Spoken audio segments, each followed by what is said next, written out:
कानूनी कार्रवाई के लिए तो एसपी महोदय को लिखूंगा ही उनके समर्थकों पर, लेकिन श्वेता मैडम को भी लिखूंगा कि श्वेता मैडम, अगर ढूलू महतो कल पहुंच जाए माननीय सांसद, तो क्या आपके समर्थक उनका बोर्ड उखाड़ेंगे? बोकारो के पूर्व विधायक अगर बिरंची नारायण जी अगर वहां पहुंच जाएं, तो क्या आपके समर्थक उनका बोर्ड उखाड़ेंगे? क्योंकि बोकारो जिला से हमारे योगेंद्र प्रसाद मंत्री जी आते हैं। कल को अगर विस्थापितों के समर्थन में योगेंद्र प्रसाद मंत्री जी पहुंच जाएं, तो श्वेता मैडम, क्या आपके समर्थक और आप उनका बोर्ड उखाड़ेंगे? मैं तमाम विस्थापितों से आह्वान करूंगा, तमाम विस्थापितों से अनुरोध करूंगा, कल बोकारो जोरदार बंद होना चाहिए। जोरदार बोकारो बंद का हम लोग समर्थन करते हैं। नौकरी एक मामूली ही तो नौकरी होगी, 3rd ग्रेड या 4th ग्रेड की ही नौकरी होगी। आज सीएसएफ के भी कर्मियों ने, सीएसएफ के जवानों ने क्रूरता की हद को पार कर दिया। आज दर्जनों बार मेरा सीएसएफ के जवानों से सामना हुआ है। जब मैं किसी आंदोलन में भाग लेने गया हूं और सामने सीएसएफ के जवान पहरेदारी कर रहे हो, मैंने उनसे कहा कि ड्यूटी कीजिए। इस वर्दी में जो गर्दी है उसके भीतर एक हृदय है, मानवता है, उसका भी ख्याल रखिए। यदि लाठी चार्ज करने की नौबत आए तो पांव में लाठी चलाइए, सीधे सर पे लाठी। वो आतंकवादी नहीं थे, वो अभ्यर्थी हैं, अप्रेंटिस के अभ्यर्थी हैं। उनके बाप दादाओं ने जमीन दिया है। सीएसएफ के जवानों, जिस कारखाने की पहरेदारी करके, जिस कारखाने में आप ड्यूटी करके पगार और पेमेंट ले रहे हो ना, जिससे आपकी पत्नी अच्छा कपड़ा पहन रही है, आपके बच्चे स्कूल में पढ़ रहे हैं, जिसको आपने जान से मार दिया ना, उनके बाप की जमीन पर है वो। आप उनके बाप की जमीन की निगरानी करते हैं और खाते हैं, और आप उनको लाठी मार के जान ले लेते हैं। इतना क्रूर कैसे कि आप ड्यूटी की ट्रेनिंग ड्यूटी करते करते क्या आप संवेदनहीन हो गए? आपने अपनी संवेदना को खो दिया है सीएसएफ कर्मियों। इतनी क्रूर व्यवहार कैसे कर सकते हैं आप? जिसने अभी सीएसएफ खुद, जिस जवान ने लाठीचार्ज किया है उसे बर्खास्त करे। सीएसएफ के जो आला कमान है, पदाधिकारी हैं, और नहीं तो ये आवाज राज्य में नहीं देश स्तरीय व्यापक आंदोलन का रूप ये धारण करेगा। और मैं आज विस्थापितों से हाथ जोड़कर प्रार्थना करता हूं। मैं एक विधायक की हैसियत से नहीं, मैं एक झारखंडी बेटा होने के नाते आपसे प्रार्थना करता हूं। 64 मौजा 84 गांव, पता नहीं 64 मौजा 84 गांव संख्या 65 है, 66 है या 84 जगह 86 है, हमें नहीं पता एग्जैक्ट, क्योंकि हम तो चांची से आते हैं। लेकिन हम लोग बचपन से सुनते आए हैं 64 मौजा 84 गांव के लोग विस्थापित हुए हैं। आज तो कम से कम एक हो जाओ। एक बेटे की बेरहम मौत को देखकर तो एक हो जाओ। 64 मौजा 84 गांव बीएसएल के तमाम विस्थापित, आज तो एक हो जाओ। आप सभी से मेरा आग्रह है, एक विधायक होने के नाते नहीं, एक झारखंडी बेटा होने के नाते इस दर्द को समझ रहे हैं कि आज क्या क्रूरता है हमारे साथ। जमीन भी हम देंगे, जान भी हम देंगे। एक साधारण सी नौकरी की मांग के लिए हमें बेरहमी से मारा जाता है। मारा नहीं, कत्ल हुआ है। इसलिए आज तो कम से कम 64 मौजा 84 गांव के लोगों एक हो जाओ। और जितने भी संगठन बने हैं, सुने 28 संगठन हैं विस्थापितों के बोकारो में। सेल, बीएसएल सेल में 28 संगठन बने हैं बोकारो में, अलग अलग नामों से। विस्थापित मोर्चा, युवा विस्थापित मोर्चा, संघर्ष विस्थापित मोर्चा, इनकलाबी विस्थापित मोर्चा। तो आज एक हो जाइए ना, अब तो एक हो जाइए। इतना बेरहमी के बाद भी अगर एक नहीं होंगे तो कैसे होगा? आज आप सभी से आग्रह, एक हो जाइए। और तमाम विस्थापितों आपसे आग्रह है, विस्थापन की लड़ाई आप अपने भरोसे लड़िए। लोग समर्थन करते हैं, उनका समर्थन लीजिए। किसी राजनेता की अगुवाई में कभी आंदोलन मत कीजिए, अगुवाई आप स्वयं करें। विस्थापितों एक होकर इस आंदोलन की अगुवाई करें, निस्वार्थ भाव से करें। मरने से, इस सड़ कर मरने से अच्छा है लड़के मारा जाए। हम तो रोज मारे जा रहे हैं, कहां नहीं मारे जा रहे हैं, कभी भूख से, कभी दुख से, कभी चाबुक से। विस्थापित कभी भूख से मरते हैं, कभी दुख से मरते हैं। और आज बोकारो में प्रेम की मौत चाबुक से हुई है, शासन प्रशासन की लाठी से हुई है। इसलिए आज तमाम विस्थापितों से आग्रह है, तमाम आपसी गिले शिकवे को भुलाकर एक हो जाएं। मन व्यथित है,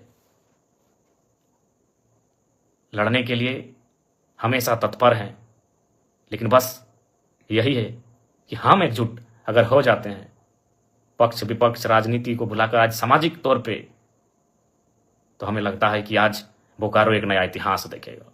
और बिल्कुल विस्थापितों ने जो बोकारो बंदी का आह्वान किया है, बोकारो बंदी का समर्थन करते हैं। बोकारो बंदी का जो विस्थापितों ने आह्वान किया है, उस बंदी का समर्थन करते हैं। बोकारो ऐसा बंद होना चाहिए, बोकारो की धरती में ऐसा आंदोलन होना चाहिए कि हमारे पूर्वज भी हम पे गर्व करें कि हाँ, आंदोलन की बदौलत हमने ये राज्य लिया है। और मैं जिला प्रशासन, बोकारो जिला प्रशासन से ये मांग करता हूं कि जिस सीआईएसएफ के जवान ने लाठीचार्ज किया है उस पर कानूनी, कठोर से कठोर कानूनी कार्रवाई हो। प्रबंधन की जो मनमानी है उस पर कार्रवाई हो। प्रबंधन जो गलत तरीके से, गलत नीतियों से संचालित हो रही है उस पर कार्रवाई हो। यही सेल का नारा था। विस्थापित गांव के लोग कहते हैं कि जब तक बीएसएल सेल की चिमनी में धुआं रहेगा तब तक विस्थापितों के हाथों में, घरों में नौकरियां रहेंगी। धुआं तो आज भी है, लेकिन नौकरियां कहां गई? धुआं आज भी है, नौकरियां कहां गई? हम आज तो बेमौत मारे जा रहे हैं, हम कुचले जा रहे हैं। झारखंड के तमाम विस्थापितों, बीएसएल कोई अमर हो के नहीं आया है। न बीएसएल ने अमृत तो पान किया है, अमृत का पान किया है। उसको साधन संसाधन हमारे बाप दादाओं की बनी जमीन पर बनी सड़कों से जाता है। उसे पानी टेनू घाट का मिलता है। अगर टेनू घाट का डैम का रास्ता एक दिन अगर दामोदर नदी में मिला दिया जाए तो बीएसएल बाप बाप कर उठेगा। याद कीजिए विनोद बाबू का वो दौर जब उन्होंने कहा था कि डैम, जिन जमीन, हमारी जमीनों पर जो डैम है अगर हमारी नहीं सुन रहे हैं तो पानी नदियों को दे दिया जाए।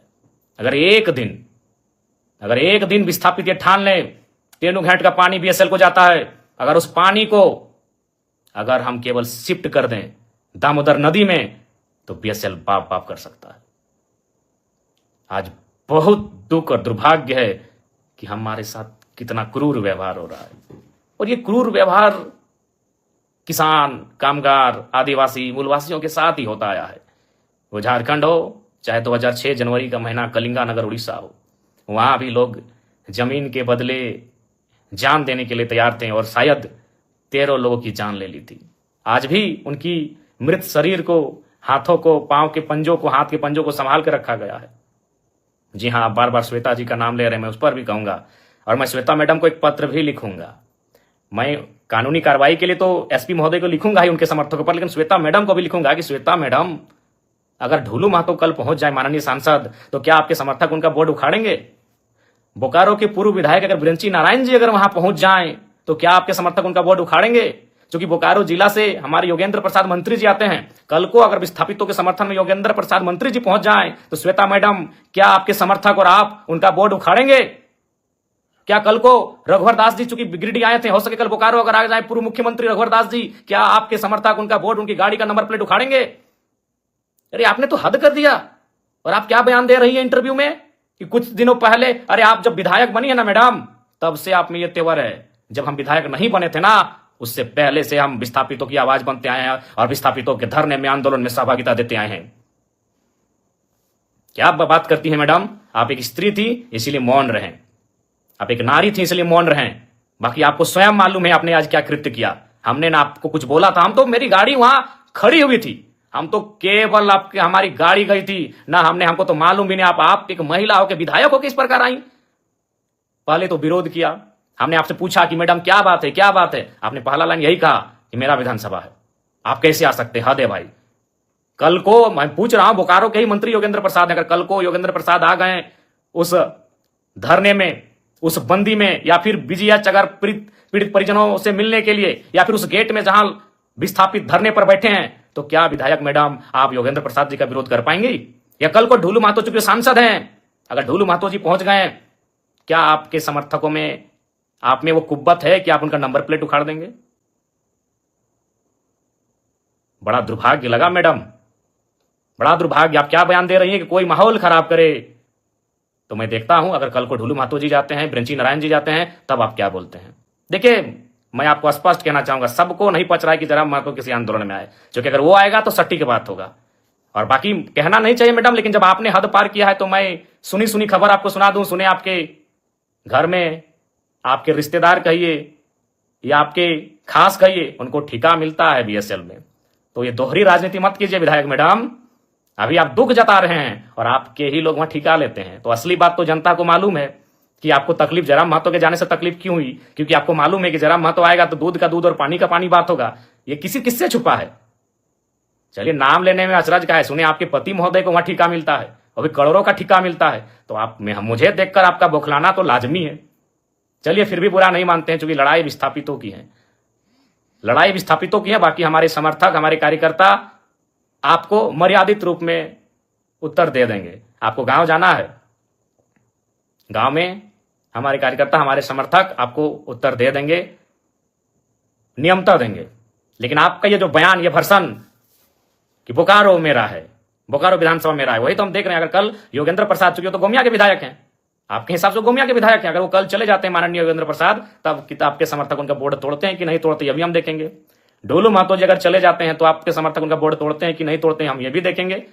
और अगर ब्रंची नारायण पूर्व विधायक बोकारो अगर जाते हैं कल विस्थापितों से मिलने या धरना स्थल पर, तो आपके समर्थक उनका बोर्ड तोड़ते हैं कि नहीं तोड़ते हैं, यह भी हम देखेंगे। ये दुर्भाग्यपूर्ण है आपकी संकीर्ण सोच को। आश्चर्य लग रहा है कि आप इतना संकीर्ण, आपकी सोच कैसे हो गई आज। खैर, सोच आपकी संकीर्ण कैसे हुई, और हम तो बिल्कुल स्पष्ट कहेंगे, झारखंड वासियों, विस्थापितों, विधायक मैडम के साथ जितने लोग पीछे खड़े थे, आप करीब से उनको चेक कर लीजिए, वो झारखंडी नहीं थे।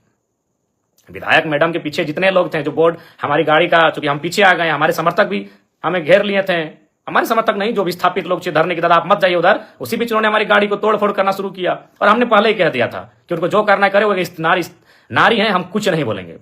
बल्कि हमने आपको प्यार से बुलाया कि मैडम बात क्या है, क्यों यह व्यवहार आप कर रही हैं। ये बहुत ही दुर्भाग्य की बात है, आपका जो ये व्यवहार रहा, यह बहुत ही दुर्भाग्य की बात है। लेकिन फिर भी हम उस पर चर्चा नहीं करेंगे, क्योंकि यहां सवाल विस्थापितों के साथ न्याय का है। बाकी आपको हम एक पत्र लिख रहे हैं, उस पत्र का आशा करते हैं आप उत्तर देंगे। पुनः विस्थापितों, आपसे यही कहेंगे कि आप अब तो एकजुट हो जाइए, आप एकजुट हो जाइए। कब तक अलग अलग बैनर में, कब तक अलग अलग नामों से, युवा विस्थापित मोर्चा, क्रांति विस्थापित मोर्चा, उलगुलान विस्थापित मोर्चा, किसान विस्थापित मोर्चा, कब तक? अभी समय है, एकजुट हो जाइए। और आप सभी से आग्रह है, और फिर कहेंगे, हम तमाम विस्थापितों से आह्वान करेंगे, कल बोकारो का जोरदार बंद किया जाए।